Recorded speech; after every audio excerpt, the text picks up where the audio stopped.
Junior পরিচালনা করা খুব শক্ত ব্যাপার নয়। জুনিয়রদের মন বুঝে একটু ভালোবাসলেই জুনিয়ররা আপনার কথা মন দিয়ে শুনবে। আপনি যা চাইবেন, যে ব্যবসা চাইবেন সেই ব্যবসা দেবে। ওদের মন রক্ষা করে একটু ভালোবাসলেই হলো। ওরা শুধু একটু ভালোবাসা চায়, সাবাসি চায়।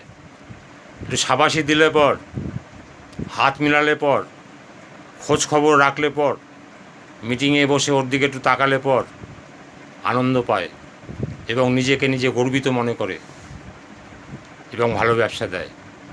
তাই আপনি যে ওর প্রতি সন্তুষ্ট এমন একটা ভাব দেখিয়ে তার দিকে তাকাবেন, তাকে একটু ভালোবাসবেন, দেখবেন আপনি যত ইচ্ছা ব্যবসা নিতে পারবেন।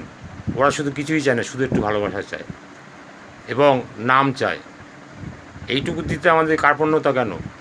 একটু নাম, একটু ভালোবাসা, ওই দিতে আপনি অনেক কাজ করে নিতে পারবেন। আপনি অনেক বড় লিডার হতে পারবেন, তাহলে সেটা দেবেন না কেন?